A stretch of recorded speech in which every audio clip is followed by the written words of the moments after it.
সদ্য পতিত যে আওয়ামী লীগ এদের কি রাজনৈতিক অধিকার থাকা উচিত? রাজনৈতিক অধিকার তখনই থাকবে যদি তারা রাজনৈতিক শিষ্টাচারের মধ্যে আন্দোলন করেন, সংগ্রাম করেন। সামাজিক যোগাযোগ মাধ্যমে আপনি সোচ্চার ছিলেন দুঃশাসনের বিরুদ্ধে, ভোট জালিয়াতির বিরুদ্ধে। এই কথাগুলো বলতে গিয়ে আপনার কি ধরনের সমস্যার সম্মুখীন হতে হয়েছে? 6 বছর নিজের মাতৃভূমিতে আসতে পারিনি। যখন দেখতো যে আমরা সত্যের কথা বলি, ন্যায়ের কথা বলি, গণতন্ত্রের কথা বলি।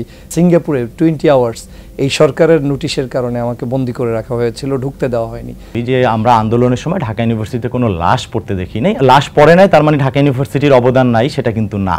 লাশ কিন্তু এমন মানুষের লাশ পড়েছে যিনি আন্দোলনে সম্পৃক্ত ছিলেন না। মানুষের প্রত্যাশা অনুসারে বর্তমান সরকার কাজ করতে পারছে কিনা? সংস্কার আপনি মুখে বললেন আর সাথে সাথে সংস্কার হলো, ব্যাপারটা তো সহজ না। আমাদের আকাঙ্ক্ষার পরবর্তী যেই সরকারটা গঠন হয়েছে আমরা অবশ্যই মনে করি এটা আমাদের আকাঙ্ক্ষাটাকে পূরণ করবে।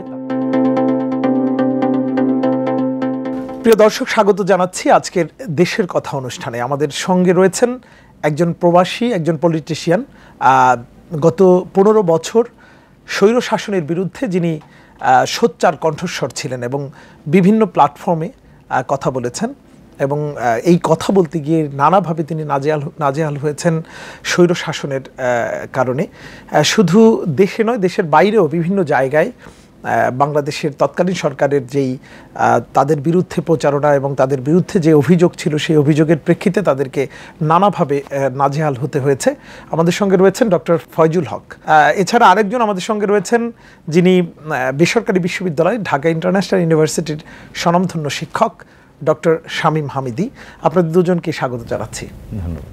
প্রিয় দর্শক, আপনারা নিশ্চয়ই জানেন যে এবারের গণ অভ্যুত্থানে বেসরকারি বিশ্ববিদ্যালয়গুলো ব্যাপক ভূমিকা পালন করেছে। বিশেষ করে ঢাকা বিশ্ববিদ্যালয়ে এই আন্দোলনের সূচনা হলেও এই আন্দোলনটি কিন্তু 5 তারিখের সরকার পতন আন্দোলনের দিকে নিয়ে গেছে মূলত বেসরকারি বিশ্ববিদ্যালয়। আমরা সেই বিষয় নিয়েও কথা বলবো, আরও নানা প্রসঙ্গে আমরা কথা বলবো। তো আমরা শুরুতেই ডক্টর ফয়জুল হক, আপনার কাছে একটু জানতে চাই কেমন আছেন এবং কতদিন পরে দেশে ফিরলেন? জি, আলহামদুলিল্লাহ, আমি ভালো আছি এবং আপনার বাংলা ভিশনের সকল দর্শক শ্রোতা সবাইকে আমার পক্ষ থেকে এই বাংলাদেশের যে নতুন বিজয় হয়েছে এই বিজয়ের শুভেচ্ছা।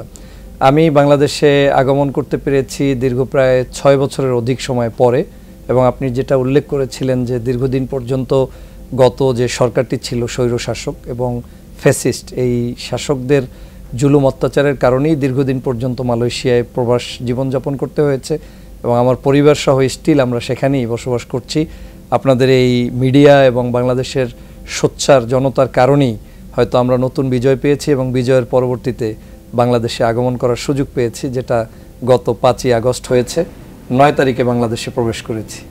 সামাজিক যোগাযোগ মাধ্যমে আপনি সোচ্চার ছিলেন দুঃশাসনের বিরুদ্ধে, ভোট জালিয়াতির বিরুদ্ধে, একই সঙ্গে মানবাধিকার লঙ্ঘনের যেই প্রসঙ্গগুলো এসেছে গত 15 বছর। তো এই কথাগুলো বলতে গিয়ে আপনার কি ধরনের সমস্যার সম্মুখীন হতে হয়েছে? না, দেশপ্রেম যখন কারো ভিতরে থাকে তখন সেই মানুষরা শত বাধা অতিক্রম করেই তারা দেশের জন্য কথা বলবে। আর সাধারণত আমাদের দেশের যত মানুষই থাকুক না কেন সবাই লালন করে দেশের পক্ষে, মানবতার পক্ষে কথা বলার জন্য, কিন্তু সবাই হয়তো পেরে ওঠে না। তো আমাদের মতো কিছু দেশপ্রেমিক মানুষ হয়তো তারা তাদের জায়গা থেকে কণ্ঠ উঁচু করেছে, যেমনটা আপনাদের সাংবাদিকদের ভিতর থেকেও হয়েছে, যারা দেশের জন্য, মানবতার জন্য সত্য বস্তুনিষ্ঠ সংবাদ উপস্থাপন করেছে এবং আমাদেরকে এনকারেজ করেছে। তো আমিও সেই পার্টের একটা অংশ ছিলাম। আমি নিজেকে মনে করি যে এই ফ্যাসিস্ট যে সরকার তাদেরকে আজকের এই বাংলাদেশ থেকে মূলোৎপাটন করার জন্য যারা যারা ভূমিকা পালন করেছে তার মধ্যে আমিও একজন। বড় বড় চ্যালেঞ্জ ছিল। আপনি নিশ্চয়ই জানেন যে 6 বছর নিজের মাতৃভূমিতে আসতে পারিনি। আমার ডিগ্রি কমপ্লিট হওয়ার পরেও পিএইচডি মালয়েশিয়াতে করেছি, পোস্টডক করেছি, কিন্তু এই দেশে এসে আমি আমার এই ডিগ্রিকে কাজে লাগাতে পারিনি। কেন পারিনি সেটা নিশ্চয়ই বুঝতে পারছেন যে বাংলাদেশের এই সরকারই বিভিন্নভাবে যখন দেখতো যে আমরা সত্যের কথা বলি, ন্যায়ের কথা বলি, গণতন্ত্রের কথা বলি, ফ্রিডম অফ স্পিচের কথা বলি, তখনই দেখা যাইত যে এই দেশ থেকেই ওই দেশে আমাদের নামে বিভিন্ন ধরনের উস্কানিমূলক তারা লিখিত আকারে পৌঁছে দিত এবং সেটার বিশেষ কিছু জায়গায় আমি কিন্তু ব্যক্তিগতভাবে ভিকটিমের শিকার হয়েছি। প্রথমত আপনারা জানেন যে প্রায় সিঙ্গাপুরে 20 আওয়ার্স এই সরকারের নোটিশের কারণে আমাকে বন্দী করে রাখা হয়েছিল, ঢুকতে দেওয়া হয়নি, যেটা সম্পূর্ণ মানবতা বিরোধী একটি অপরাধ এবং আমি কোনো অন্যায় করিনি। আমি কিন্তু সেখানে পূর্বে আরও বহুবার গিয়েছি। মালয়েশিয়া থেকে বের করার জন্য বহুবার চক্রান্ত করা হয়েছে। ইভেন আমাকে কিডন্যাপ করা হয়েছিল প্রায়, সেটা হচ্ছে কম্বোডিয়াতে। তো এ ধরনের বড় বড় ক্রাইসিস আমাকে মানে কি বলে এখানে আমাকে ফেস করতে হয়েছে। অ্যাট দ্য সেম টাইম এই সকল ক্রাইসিসকে সামনে নিয়েই জনতার কথা বলে গিয়েছি, গণতন্ত্রের কথা বলে গিয়েছি, মজলুমের পক্ষে কথা বলেছি, এবং বিশেষ করে বাংলাদেশের সকল আপামর জনতার পক্ষে কথা বলার যে একটা স্বাদ, সেটা আজকের উপভোগ করছি। কারণ আমরা যখন কথা বলতাম তখন কোনো দল বিচার করে কথা বলতাম না, যদিও আমি একটি দল বিলং করি, কিন্তু আমি যখন দেখতাম আমার বাংলাদেশের চিত্রটা, বাংলাদেশের মানচিত্রটা, এই মানচিত্রের দিকে তাকিয়ে তখন আমাকে সত্যের পক্ষে কথা বলতে হতো। সেটা হতে পারে একজন আলেমের পক্ষে, হতে পারে একজন গায়কের পক্ষে, নায়কের পক্ষে, নায়িকার পক্ষে। এক বাক্যে আপনি বলতে পারেন যে বাংলাদেশের জুলুম যারাই শিকার হয়েছে সকল মজলুমের পক্ষে আমরা ছিলাম এবং কাজ করেছি। আবার কথা বলবো আপনার সঙ্গে ডক্টর শামীম হামিদি। আসলে বেসরকারি বিশ্ববিদ্যালয়ের শিক্ষার্থীদের যে এই আন্দোলনের যে ভূমিকা, এই আপনি একজন শিক্ষক হিসাবে কিভাবে এদেরকে সহায়তা করেছেন, বা আপনাকে আমরা দেখেছি বিভিন্ন শিক্ষার্থীদের সঙ্গে সবসময় রাজপথে, তো ওই সময়টার কথা যদি একটু শুনতে চাই আপনার কাছে। ধন্যবাদ মুহিব, এবং ধন্যবাদ জানাচ্ছি বাংলা বিশ্বনের সকল দর্শককে। আপনি যে প্রশ্নটা করেছেন যে আমি কিভাবে সহায়তা করেছি, আসলে দেখেন আমাদের জুলাই বিপ্লবটা এটা কিন্তু আমরা পরবর্তীতে বলছি যে শুধু ছাত্রদের না, এটা সমগ্র বাঙালি, আমরা বাংলাদেশি যারা সবার একটা আকাঙ্ক্ষার জায়গা ছিল। তো যখন আমাদের ছেলেদের উপরে আঘাত আসলো, বিশেষ করে আবু সায়েদ যখন মারা যায়, এরপরে ঢাকা ইউনিভার্সিটি হল যখন ভ্যাকেন্ট হয়ে যায়, তখন কিন্তু পাবলিক বিশ্ববিদ্যালয় যখন ফেল করে তারা ডিফেন্ড করতে, প্রাইভেট বিশ্ববিদ্যালয় কিন্তু মেরুদণ্ড সোজা করে দাঁড়িয়েছে। তো ওই মুহূর্তে আমি একজন শিক্ষক হিসাবে আমি অনেক কিছু চিন্তা না করেই আমার মনে হয়েছে আমার ছাত্রদের পাশে দাঁড়াতে হবে। কেন দাঁড়াতে হবে? কারণ আমরা তো ওদের গার্ডিয়ান, আমরা অভিভাবকরা যদি আমাদের এই ছাত্রদের এইরকমের একটা ফ্যাসিস্টের সামনে আমরা যদি কথা না বলি, তাহলে তো তাদেরকে ঝুঁকির ভিতরে ফেলে দিলাম। সো সেই জায়গা থেকে আমি একদম 18 তারিখে সরাসরি মাঠে চলে যাই। আমি অফিসে ছিলাম, কিন্তু আমি নিউজ দেখতে দেখতে আমি আর নিজেকে কন্ট্রোল করতে পারি নাই। আমি সাথে সাথে আমার অফিস থেকে আমি চলে যাই ইসিবি চত্বরে। গিয়ে ওখানে যেই চিত্রটা দেখলাম, যে শুধু প্রাইভেট বিশ্ববিদ্যালয় না, শুধু বিশ্ববিদ্যালয় না, কলেজ স্কুলের ছেলেরা ওখানে ওই অস্ত্রের মুখে তারা প্রতিরোধ গড়ে তুলছে। তো আমার কাছে ইনস্ট্যান্ট যেটা মনে হলো যে ওদের তো তেমন কিছু নেই। তো সাথে সাথে আমার পকেটে যা টাকা ছিল, প্রথমে আমি ওদের জন্য কিছু মাস্ক নিলাম, কিছু পেস্ট, আপনি জানেন যে টিয়ার সেলের সেই তীব্রতাটা কি আমিও 18 তারিখে খেয়েছি। সো ওই জায়গাটাও তারপর ওদের কিছু দিয়াশ লাইট কিনে দিলাম যে এর পরের যে ইয়াটা করার জন্য। আর ওইখানে আমি সরাসরি যেহেতু মাঠে চলে গিয়েছি, আপনি হয়তো জানেন যে আমি বিএনসিসির একজন ক্যাডেট ছিলাম। সো কিছু রণকৌশল জানা ছিল, ওদেরকে দেখছিলাম যে একদম বিচ্ছিন্নভাবে, কারণ পুলিশ ওদেরকে কিছু ট্র্যাপে ফেলছিল, ওদেরকে টেনে ওরা চাচ্ছিল যে ক্যান্টনমেন্টের দিকে যাতে ওরা আক্রমণ করে এবং আর্মিকে কোনোভাবে সংযুক্ত করতে পারে। আমি জানি না তখন একজন সাংবাদিক ছিল, ওনার নামটা আমি ভুলে গিয়েছি বা কিসের কাজ করে, উনি এবং আমরা দুইজন কথা বলে আমরা চিন্তা করলাম যে আমাদের ছেলেপেলেদের সেভ করতে হবে। ওই মুহূর্তে উনি এবং আমি দুইজন একমত হলাম যে এই বর্ডার লাইনটা ক্রস করা যাবে না, ক্রস করলে ওদের সাথে ক্যান্টনমেন্টের ভিতরে একটা হতে পারে। তো এইভাবে মাঠে থেকে আসলে এইভাবে একদম সম্মুখে গিয়ে ওদেরকে কিছু রণকৌশল দিয়েছি। এরপর একটা সময় তো মিডিয়াতে কথা বলেছি। 2 তারিখে যেটা হলো যে ওই দিন আমার মনে হলো যে আমার বিশ্ববিদ্যালয়ে যেহেতু বাড্ডাতে আর আমার বাসা কচু খেতে, আমি আমার ছেলেদের নিয়ে আমি সরাসরি ওদেরকে নিয়ে মাঠে যেতে চাই। সো 2 তারিখে আমি সরাসরি তাদেরকে নিয়ে মাঠে যাই, এবং আপনি হয়তো দেখেছেন যে বেশ কয়েকটা মিডিয়াও ফেস করতে হয়েছে। এর বাহিরেও বিভিন্ন সময় তাদেরকে বিভিন্ন পরামর্শ বা যেই ধরনের সহযোগিতা করা দরকার অ্যাজ এ মেন্টর হিসেবেও সেটা করেছি, এবং মাঠে যখন থেকেছি তখন আমি আর নিজেকে ফ্যাকাল্টি মেম্বার হিসেবে চিন্তা করিনি, তার সাথে একজন সহযোদ্ধা হিসেবেই নিজেকে চিন্তা করি। এই আন্দোলনে আপনার বিশ্ববিদ্যালয়ের হতাহতের কোনো পরিসংখ্যান আছে? আপনার ঢাকা ইন্টারন্যাশনাল ইউনিভার্সিটির কি পরিমাণ শিক্ষার্থী আহত বা নিহতর কোনো পরিসংখ্যান আছে? আলহামদুলিল্লাহ আমাদের নিহতর কোনো ক্যাজুয়ালিটি ঘটেনি, তবে গুরুতর আহত বেশ কয়েকজন আছে। তার মধ্যে কেউ চক্ষু হারিয়েছেন, কেউ পা হারিয়েছেন, এরকমের সংখ্যাটা অনেক বেশি। এবং সেক্ষেত্রে আমাদের পরবর্তীতে ঢাকা ইন্টারন্যাশনাল ইউনিভার্সিটির কর্তৃপক্ষ তাদেরকে বিভিন্নভাবে চিকিৎসার দেওয়ার ক্ষেত্রে হেল্প করেছেন। আর সামগ্রিকভাবে হয়তো প্রাইভেট বিশ্ববিদ্যালয় আপনি জানেন যে অনেকগুলো বিশ্ববিদ্যালয় ফ্রন্ট লাইনে এসে স্টুডেন্টের পাশে প্রথমে দাঁড়াতে পারেনি।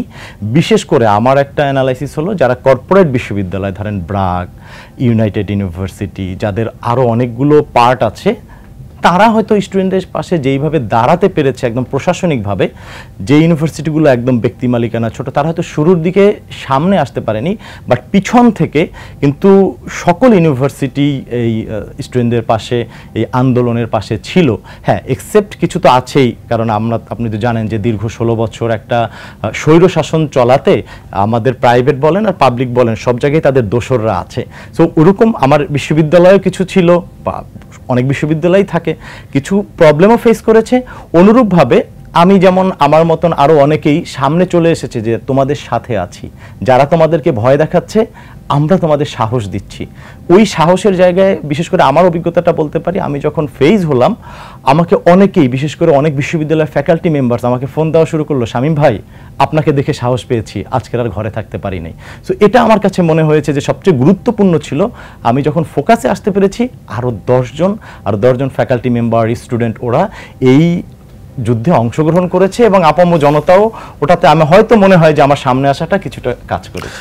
জনাব ফয়জুল হক, আপনার তো নাম ছিল সাইবার সন্ত্রাসীর তালিকায়, অর্থাৎ যারা এই গত 15 বছরে দুঃশাসনের বিরুদ্ধে কথা বলতো, বিশেষ করে দেশের বাইরে, তাদের একটা তালিকা হয়েছে, সেই তালিকায় আপনার নাম ছিল। আপনার কি মনে হয়েছিল যে আপনি খুব সহসাই দেশে ফিরতে পারবেন, বা এরকম একটি পরিস্থিতি তৈরি হবে, এটি আপনি ধারণা করতে পেরেছিলেন কিনা? না, আমার একটা চরম আত্মবিশ্বাসের জায়গাটা ছিল যে যারাই আসলে স্বৈরশাসক থাকবে তাদের আসলে একটা এন্ড আছে, এই ধারণাটা আমার ভিতরে সবসময় লালন করতাম।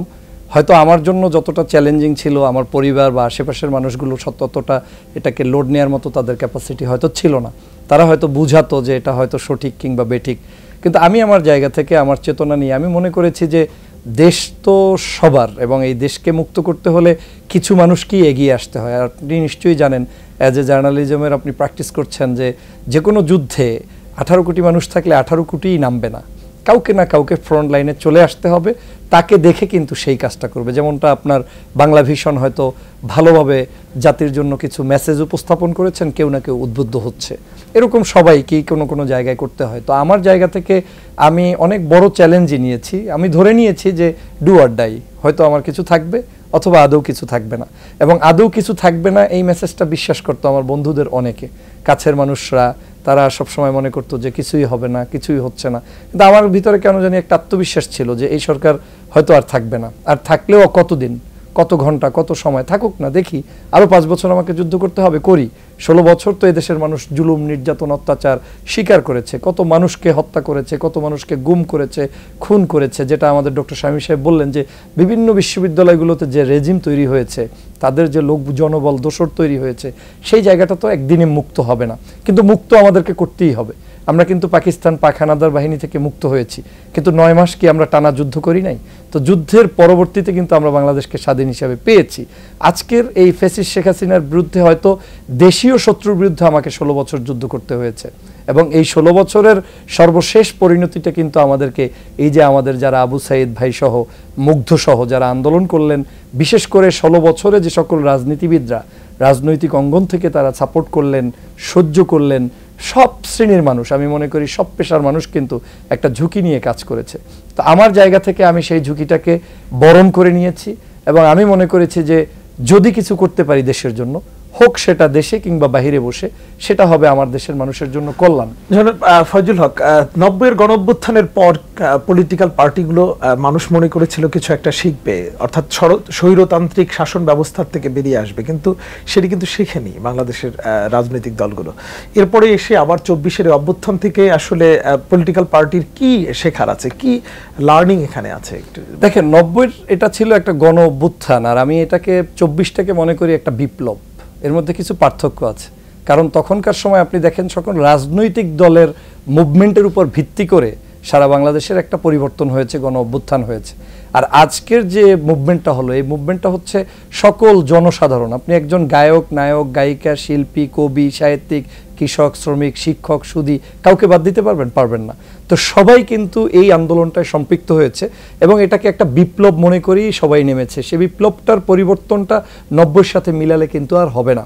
যেটা এখন আপনি হয়তো দেখতে পাচ্ছেন যে জনগণের চাহিদা কি, আগামীর দেশ কিভাবে চায়। এখন এর মানে এই নয় যে এই বাংলাদেশে যত রাজনৈতিক দল আছে তারা রাজনীতি করতে পারবে না, সেটা নয়, কিন্তু জনগণ তাদের কাছ থেকে কামনা করে যে রাজনৈতিক দলগুলোর মধ্যে যথোপযুক্ত সংস্কার করতে হবে, যেটা জনগণ চায় এবং ছাত্র জনতা চায়।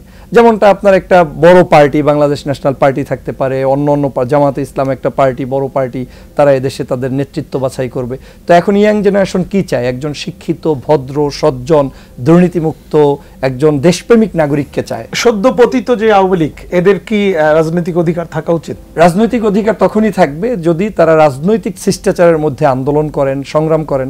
বাংলাদেশের মূল চেতনাই তো আমরা সবাইকে নিয়ে রাজনীতি করব, কিন্তু বর্তমান সময়ে 5ই আগস্টের পূর্বে যে মানুষগুলোকে হত্যা করেছে, প্রায় আপনি নিশ্চয়ই জানেন 1400-র উপরে এখন পর্যন্ত, যদি আমরা কোনো অ্যানালাইসিস দেখে বিশ্বাস করি, তো 1500 মানুষ যদি কেউ হত্যা করে, সেই মানুষটা কি সাথে সাথে আপনার বাসায় আসার মতো, ওয়েলকাম করার মতো কোনো পরিস্থিতি আছে? শামীম হামিদি, আপনার কাছে একটু জানতে চাই যে এই অভ্যুত্থানের পর বা বিপ্লব, জুলাই বিপ্লব যেটাই আমরা বলি, এরপরে যে অন্তর্বর্তীকালীন সরকার তৈরি হলো নোবেল লরিয়েট ডক্টর মোহাম্মদ ইউনূসের নেতৃত্বে, কোন পথে হাঁটছে? আপনার কাছে কি মনে হয় একজন বিশ্ববিদ্যালয়ের শিক্ষক হিসেবে যে মানুষের প্রত্যাশা অনুসারে বর্তমান সরকার কাজ করতে পারছে কিনা? ধন্যবাদ মহিব আপনাকে। আপনি যে কথাটা বললেন যে একজন নোবেল লরিয়েটের হাত ধরে এখন বাংলাদেশ যেই পথে হাঁটছে, উনি যেই বিশ্ববিদ্যালয়ের শিক্ষক ছিলেন, আমি যেই ফ্যাকাল্টিতে পড়াশোনা করেছি ওই ফ্যাকাল্টির নামটা স্যারের নামে, ডক্টর ইউনূস ভবন। সো স্যারের ব্যাপারে আমাদের যেই পজিটিভ যে ধারণাটা, সেটা কিন্তু আমরা ওখান থেকেই পেয়েছি, এবং উনি যেই জোবরা গ্রাম নিয়ে কাজ করেছেন, ওই জায়গাটায় মানুষের ভিতরে যে পরিবর্তন এসেছে সেই জায়গাটা আমরা দেখেছি। তো এখন নতুন বাংলাদেশের নেতৃত্বে যখন স্যার আসলেন, দেখেন পৃথিবীতে কয়টা দেশ এই রকমের একজন নোবেল লরিয়েট বা বিশ্বখ্যাত রাষ্ট্রনায়ক পেয়েছে? পাইনি। আমাদের আকাঙ্ক্ষার পরবর্তী যেই সরকারটা গঠন হয়েছে, আমরা অবশ্যই মনে করি এটা আমাদের আকাঙ্ক্ষাটাকে পূরণ করবে। তার কয়েকটা নজির যদি আপনি দেখেন, যে আপনি আজকে যদি ঢাকা বিশ্ববিদ্যালয়ের দিকে তাকান, ঢাকা বিশ্ববিদ্যালয়ের যিনি এখন ভাইস চ্যান্সেলর নিয়োগ হলেন, ভাইস চ্যান্সেলর মহোদয় নিয়াজ স্যার, আমি স্যারকে তার অনেক আর্টিকেল আমার আর্টিকেলে কোট করতে হয়েছে, বিদায় স্যারকে চিনি।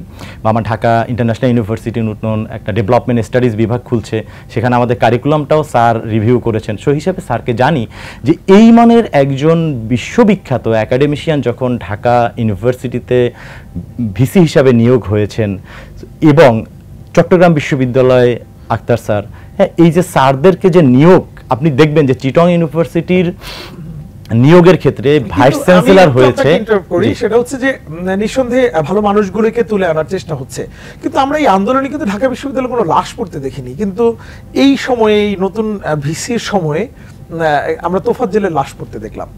এই দায় তো আসলে প্রশাসন এড়াতে পারে না, কি মনে হয়? অবশ্যই আমরা যদি আওয়ামী সরকারের আমলের হত্যাগুলোর দায় সরকারের উপরে চাপাই, তাহলে এই দায় কে নেবে? আচ্ছা, আমি প্রথমে আপনার একটা কথাকে আমি একটু ডিপেন্ড করি, যে আমরা আন্দোলনের সময় ঢাকা ইউনিভার্সিটিতে কোনো লাশ পড়তে দেখি নাই। আসলে আমরা লাশ নিয়ে রাজনীতি না করি, কারণ লাশ পড়ে নাই তার মানে ঢাকা ইউনিভার্সিটির অবদান নাই, সেটা কিন্তু না। লাশ কিন্তু এমন মানুষের লাশ পড়েছে যিনি আন্দোলনে সম্পৃক্ত ছিলেন না, কারণ যুদ্ধের ময়দানে যারা আসলে রণকৌশল বেশি জানে, তাদের কিন্তু প্রথম টার্গেট থাকে যে আমি কতটা নিজেকে সেফ রাখতে পারলাম। সো এই প্রসঙ্গটা আমি ওখানে রাখলাম।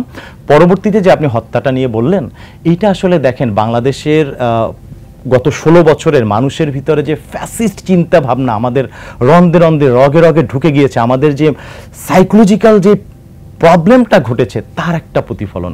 আপনি ওইটাকে বিশ্ববিদ্যালয় প্রশাসনের ব্যর্থতা অথবা আন্দোলন পরবর্তী সরকারের ব্যর্থতা, এইটার সাথে না দেখে আমাদের যে সামাজিক যেই পরিবর্তনটা ঘটেছে, মানসিক যে পরিবর্তন ঘটেছে, সেই ফ্যাসিস্টের একটা রূপ আপনি ওই জায়গাটায় দেখতে পারেন। একই প্রশ্ন আপনার কাছে, এই বর্তমান যে অন্তর্বর্তীকালীন সরকার ডক্টর ইউনূসের নেতৃত্বে কতটা প্রত্যাশা পূরণে কাজ করছে বলে মনে করছেন? আমি পূর্ণাঙ্গ আশাবাদী, কারণ একজন নোবেল লরিয়েট। আর আপনাকে একটা কথা বলে রাখি, যে বর্তমানে স্বাধীনতার পার্ট হিসেবে যদি আমরা সাধারণ জনগণকে মনে করি, সেখানে কিন্তু আমাদের দেশের সেনাবাহিনী একটা পার্ট। তারা যদি আমাদের পাশে না দাঁড়াতো জেনারেল ওয়াকারুজ্জামানের নেতৃত্বে, তাহলে এই স্বাধীনতাটা এত অল্প সময় আমরা পেতাম না। কারণ হয়তো আরও কিছু লাশ পড়তো, কিন্তু তাদের এই সহযোগিতাটার মধ্য দিয়ে আমরা কিন্তু চলছি, এবং এখনও সেটা আমাদের দেশ সেভাবে কৃতজ্ঞতা বলে তাদেরকে স্মরণ করে। আপনি যদি মনে করেন যে এই তত্ত্বাবধায়ক সরকারের তাহলে মানে কি গুড সাইড রয়েছে, আমি মনে করি প্রথমত হচ্ছে, আপনি দেখেন গত প্রায় যতদিন তারা দায়িত্ব নিলেন, প্রায় নিয়ার অ্যাবাউট 2 মান্থ, এই 2 মান্থের মধ্যে তাদের কিন্তু এখন পর্যন্ত কোনো রাজনৈতিকভাবে কারো উপরে প্রতিহিংসামূলক আচরণ তারা করে নাই। তারা যদিও একটা বিপ্লব পরবর্তী সময় বাংলাদেশে এসেছেন, কিন্তু তারা সেনাবাহিনী থেকে শুরু করে সব বাহিনীকে তারা চেষ্টা করে যাচ্ছেন যে কোনো মূল্যে মানুষকে কিল না করা, হত্যাযজ্ঞর মধ্যে না গিয়ে তাদেরকে সুষ্ঠু সুন্দর ধারায় রাজনীতিটাকে নিয়ে আসা। তবে এই বাংলাদেশেই আবার আমাদের মতো কিছু মানুষরাই কিন্তু কিছু কিছু কারণে সমালোচনাও করি যে আরেকটু টাইট হতে হবে, আরেকটু শক্ত হতে হবে।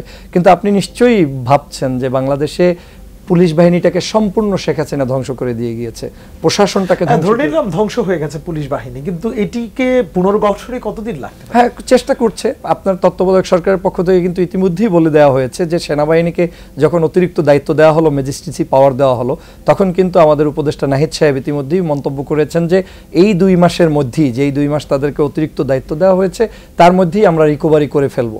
তার মানে প্রশাসনে কিন্তু তারা কিন্তু ইতিমধ্যে বিজ্ঞপ্তি দিয়ে কিছু কিছু জায়গায় রিক্রুটমেন্ট শুরু করে দিয়েছে এবং তারা চেষ্টা করছে যে দেশপ্রেমিক পুলিশ বাহিনী হোক, দেশপ্রেমিক অফিসার হোক বা যারাই হোক, তাদেরকে কোনো অবস্থায় কোনো শাস্তির আওতায় না এনে তাদেরকেও ব্যবহার করা রাষ্ট্রের কল্যাণে। আপনি মহিব সাহেব নিশ্চয়ই জানেন যে একটা দেশের পচনশীল, আমরা জানি যে আমাদের দেশটাকে একেবারে শেখ হাসিনা ধ্বংস করেছে, কিন্তু এর মানে এই নয় যে আমাদের দেশের সর্ব সেক্টরেই আমাদের অনেক মানুষ সব শেখ হাসিনা নিয়ে যেতে পেরেছে। কিছু মানুষ বাধ্য হয়েছে, কিছু মানুষ তার নিজের পেটের ধান্দায় তাকে কাজ করতে হয়েছে, অনেক কিছু সহ্য করে সে হয়তো করেছে, কিন্তু বাস্তবিক অর্থে আমাদেরকে এই সকল মানুষগুলোকে নিয়েই রাষ্ট্র গঠন করতে হবে। এবং এই তত্ত্বাবধায়ক সরকারই আমি মনে করি, যেটা ডক্টর মোহাম্মদ ইউনূস সাহেবের নেতৃত্বে এই যে ব্যবস্থাপনা রয়েছে এবং জেনারেল ওয়াকারুজ্জামান সাহেবের যে ব্রড মানসিকতা রয়েছে, তারা চাইলে সবাইকে নিয়ে কাজ করতে পারবে। কারণ এন্ড অফ দ্য ডেতে উই আর বাংলাদেশি, আমরা কিন্তু বাংলাদেশি। ডক্টর শামীম হামিদী, ইতিমধ্যেই কিন্তু এই সরকারের উপর একটা সামাজিক চাপ তৈরি হয়েছে, শুধু সামাজিক নয়, রাজনৈতিক চাপও তৈরি হয়েছে। সেখানে কবে নির্বাচন দেওয়া হবে, এই অন্তর্বর্তীকালীন সরকার কতদিন থাকবে, এটি নিয়েও কিন্তু নানান কথা আমরা দেখতে পাচ্ছি। তো আপনার কি মনে হয় কতদিন থাকা উচিত এই সরকারে? ধন্যবাদ মুহিব। আমার মনে হয় যে একটা যৌক্তিক সময় দেওয়া উচিত, যেই যৌক্তিক সময় হলে আসলে সংস্কার, আপনি মুখে বললেন আর সাথে সাথে সংস্কার হলো, ব্যাপারটা এত সহজ না। এত বেশি করাপশন ছিল, এত বেশি আমাদের প্রতিষ্ঠানগুলো, ইনস্টিটিউশনগুলো, পুরো সমাজ কাঠামোটা এমনভাবে ভঙ্গুর অবস্থায় চলে গিয়েছে যে এটাকে আপনি 2 মাস, 3 মাস, 6 মাস, 1 বছরের ফ্রেমওয়ার্কে বেঁধে দিলে আলটিমেটলি হয়তো আপনার কাঠামো দাঁড়াবে, কিন্তু ওটাকে পালিশ করা হবে না। সেই জন্য আমার মনে হয় যে একটা যৌক্তিক সময় দেওয়া উচিত। যৌক্তিক সময়টা কত? যৌক্তিক সময়টা আমার কাছে কি মনে হয় মহিব জানেন না, যেদিন থেকে এই আলোচনাটা এসেছে আমার কাছে মনে হয় যে আমাদের রাজনৈতিক দলগুলো অ্যাটলিস্ট এই যে বিগত ফ্যাসিস্ট সরকার যারা যখন ক্ষমতায় বসেছিল তাদের একটা মেয়াদ ছিল না 5 বছর, তারা তো মাত্র 7 মাস বা 6 মাস ছিল। তো বাকি যেই সময়টুকু আছে এটুকু তো দেওয়াই যেতে পারে। কারণ আপনি কি মনে হয় এই যৌক্তিক সময় বলতে কতটুকু? জনাব শামীম হামিদী যেটি বললেন যে এই সরকার অর্থাৎ গত নির্বাচনের পর, 24-এর নির্বাচনের পর 7 মাসের মতো আওয়ামী লীগ সরকার রাষ্ট্র পরিচালনা করেছে। তো 5 বছর হতে বাকি যেই কয় বছর এবং যেই কয় মাস রয়েছে সেটি থাকলে এটাকে যৌক্তিক মনে করছেন শামীম হামিদী? আপনার কাছে না, আমি একটু আপনাকে এটার সাথে একটু অ্যাড করতে চাই। সেটা হচ্ছে, দেখেন, সবাইকে সময় ফ্রেম বেঁধে দেওয়া উচিত না। ডক্টর মোহাম্মদ ইউনূস এমন কোনো ব্যক্তি না যাকে আপনাকে পিছন থেকে তাড়াতে হবে, কারণ তার কোনো রাজনৈতিক এজেন্ডা, ভিশন, মিশন নিয়ে তার এখানে বসার কোনো ইচ্ছা নাই, যেটা তিনি আগেও বলেছেন। তার মতো একজন ব্যক্তি যাকে বিশ্ববরণ্য, বিশ্বের সকল ব্যক্তিরা সম্মানিত করেন, ওনার এই চেয়ারটা হোল্ড করার মানসিকতা আছে বলে আমি মনে করি না।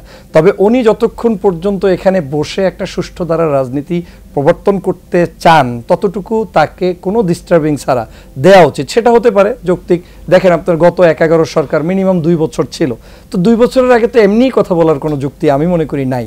তারপরেও এটা রাজনৈতিক, যেহেতু রাজনৈতিক শিষ্টাচারের মধ্যে দেশটা চলবে, বড় বড় পলিটিশিয়ানরা রয়েছেন, পার্টির মেম্বাররা রয়েছেন, তারা সবাই মিলে একটা পরামর্শ দিতে পারে। তবে সেক্ষেত্রেও আমার সফটনেসটা ডক্টর মোহাম্মদ ইউনূস সাহেব যখন এসেছেন আমার বেড়ে গিয়েছে, কারণ আমার মনে হয়েছে এই আত্মমর্যাদাশীল ব্যক্তি কখনোই নিজের স্বার্থে এই রাষ্ট্রে চেয়ারটাকে হোল্ড করবে না, বরং জাতির স্বার্থে, বাংলাদেশের মানুষের স্বার্থে এবং এদেশের স্বাধীনতা, সর্বোচ্চ ভোটাধিকার প্রয়োগের স্বার্থে তিনি যথাসময়ে যথোপযুক্ত জায়গায় তিনি আবার নিজ দায়িত্বেই সবকিছু সেটেলমেন্ট করে বিদায় নেবেন, এটা আমার বিশ্বাস। আমরা দেখেছি 5 তারিখের পরে, অর্থাৎ 5 আগস্টের পরে অনেক প্রভাবশালী মন্ত্রী যারা দেশ ত্যাগ করেছেন, এখানে কি সরকারের কিছু দুর্বলতা আছে কিনা, যে তাদেরকে চাইলে আটকানো যেত কিনা? কারণ এই যে হত্যাযজ্ঞ, এই যে গণহত্যা যেটাকে আমরা বলি, জুলাই জুলাই বিপ্লবের, সেই গণহত্যায় তাদেরকে তো আসামি করা হচ্ছে, কিন্তু তাদেরকে কাঠগড়ায় দাঁড় করানোর কি আরেকটু সতর্ক হলে কি তাদেরকে দেশে রাখা সম্ভব হতো কিনা, নাকি এখানে কোনো সরকারের গাফিলতি ছিল? না, আপনি দেখেন যে আপনি যদি একটু দেখেন যেদিন এই 5 তারিখ ঘটলো, সর্বপ্রথম তো আমরা সেনাবাহিনীর প্রধানকেই দেখলাম সব মিডিয়ার সামনে আসতে। তার আগে তো অন্য কাউকেই আমরা আসতে দেখি নাই বা বলার রাইটও নাই, কারণ সেনাবাহিনীকেই টেক ওভার করতে হয়েছে অ্যাট দ্য ক্রাইসিস মুভমেন্টে। তো এই জায়গায় যেটা হয়েছে সেটা হচ্ছে যে আমি মনে করি যে আমাদের প্রথম টার্গেট ছিল যে শেখ হাসিনাকে এইখান থেকে যে কোনো মূল্যে সবার আগে বিতাড়িত করতে হবে। সেই জায়গাটা নিতে গিয়ে সেনাবাহিনী সহ এই দেশের সকলের কাছে একটা বড় চ্যালেঞ্জ ছিল যে সব কিছু একসাথে ধরতে গেলে আসল জিনিসটাকে আবার আমরা আপনার সাইড আউট হয়ে যাব, এবং সেটা করতে গেলে আমাদের দেশের স্বাধীনতা হবে না। তা আমি মনে করি আপনার দৃষ্টিভঙ্গি ঠিক আছে, দেশের মানুষের চাহিদাও ঠিক আছে, কিন্তু সব কিছু একত্রে একই সময়ে আপনি চাইতে গেলে সেটার পরিপূরক কোনো কিছুই আপনি পাবেন না। তো সেনাবাহিনী যথাসাধ্য চেষ্টা করেছে, আমাদের জায়গা থেকে আমরা চেষ্টা করছি, মিডিয়া তাদের জায়গা থেকে বলবে, এবং এখনো কিন্তু বলার শেষ হয়নি। এখনো কিন্তু আপনি বলতে পারছেন না যে কোন কোন নেতা আছেন, কোন কোন নেতা চলে গিয়েছেন। কেউ কেউ হয়তো বলছেন যে কেউ কেউ চলে গিয়েছেন, কেউ কেউ যাচ্ছেন, কিন্তু এটাও কিন্তু একটা ধোঁয়াশা। আমি বিশ্বাস করি যে আমার এই সেনাবাহিনীর প্রতি ব্যক্তিগতভাবে আমার আস্থাটা তৈরি হয়েছে 5 তারিখ থেকে টু মাচ, এবং আমি মনে করি জেনারেল ওয়াকারুজ্জামান সাহেবের নেতৃত্বে নিশ্চয়ই দেশটা একটা ভালো জায়গায় যাবে, এবং এখানে কেউ দুর্নীতি করে, অন্তত পক্ষে চুরি করে, ডাকাতি করে বা মানুষকে খুন করে সে পার পাবে না। হ্যাঁ, কিছু আওয়ামী লীগার থাকতে পারে যদি ভদ্র হয়, সভ্য হয়, ভদ্রভাবে দেশ থেকে ত্যাগ করেছে, তার ক্ষেত্রে হয়তো সেনাবাহিনী সেই অ্যাকশনটা কিংবা এই সরকার সেটা নিতে যাবে না। আর সেটাকে আমিও ব্যক্তিগতভাবে অ্যাজ এ পলিটিশিয়ান আমি মনে করি সকলের জন্য সবসময় আপনার জুলুম, নির্যাতন, অত্যাচার চলুক, সেটা আমি চাই না। আমি চাই বাংলাদেশ ভালোভাবে চলুক। বাংলাদেশে যারা দোষী, যারা সন্ত্রাসী করেছে, চাঁদাবাজি করেছে, টেন্ডারবাজি করেছে, খুন করেছে, গুম করেছে, এই ধরনের সকল মানুষকে বিচারের কাঠগড়ায় নিয়ে আসতে। এই প্রসঙ্গেই আপনার কাছে প্রশ্ন, গত 15 বছর যারা চাঁদাবাজি, টেন্ডারবাজি করেছে, এই 5 তারিখের পরে ওই জায়গাগুলো আর বিশেষ কিছু রাজনৈতিক কর্মীরা, বিশেষ দলের নেতাকর্মীরা দখল করেছে, এরকম একটা কথা শোনা যায়। আপনার কি মনে হয়? আসলে 5 তারিখের পরের যে সময়টা, ওইটা শুধু চাঁদাবাজি দিয়ে দেখলে হবে না। 5 তারিখ আমাদের যখন বিপ্লবটা সার্থক হলো, দেখেন তখন কিন্তু গণভবনে জনতা ঢুকে পড়েছে। পরবর্তীতে এই প্রসঙ্গে ইউনূস স্যারকে প্রশ্ন করা হয়েছিল যে এই যে ওখানে লুটপাটটা যেভাবে হচ্ছে আপনি কিভাবে দেখছেন, তো তিনি কিন্তু সংক্ষেপে একটা অ্যান্সার দিয়েছিল যে ইটস এ সেলিব্রেশন। সো 5 তারিখে কিছু ঘটনা ঘটেছে, ইটস লাইক এ সেলিব্রেশন। যারা অনেক বেশি ওই 16 বছরে মানুষের উপরে একজন জগদ্দল পাথরের মতন বসেছিল, এরকম কিছু মানুষ জনতার রোষে পড়েছে, মানুষের ক্ষোভের বহিঃপ্রকাশ। এরপরে কিছু ঘটনা ঘটেছে। আসলে দেখেন, যখন দেখলো যে 16 বছর একটা দল খেয়ে দিয়ে ফেলে ফুপে একদম মোটাসোটা হয়ে গেছে কিছু সেক্টর, হয়তো তখন এটা কিন্তু কোনো দল বা কোনো সংগঠনের হাই কমান্ড থেকে ব্যাপারগুলো যায়নি, স্থানীয়ভাবে যারা টোকাই এরা কিন্তু সবসময় সুযোগবাদী। আমার অ্যানালাইসিস যে ওই স্থানীয়ভাবে তারা মনে করেছে ওই জায়গাটা ফাঁকা আছে, আগে ওখান থেকে চাঁদা তুলতো, আমি তুলি। এই রাজনৈতিক পরিচয়টাকে তারা একটা সাইনবোর্ড হিসেবে ব্যবহার করেছে। আপনি কিন্তু দেখবেন যে যার বিরুদ্ধে পরবর্তীতে অভিযোগ এসেছে, যেই দলগুলোর বিরুদ্ধে অভিযোগ এসেছে, হাইকমান্ড থেকে কিন্তু তাদেরকে আবার সাসপেন্ড করা হয়েছে বিভিন্ন জায়গায়। আমরা সেই অ্যাকশনও দেখেছি রিসেন্টলি ঢাকা, আপনার ঢাকা কলেজেরও যখন দেখলাম হল দখল করতে গিয়েছে, তখনও কিন্তু দল থেকে বহিষ্কার হয়েছে।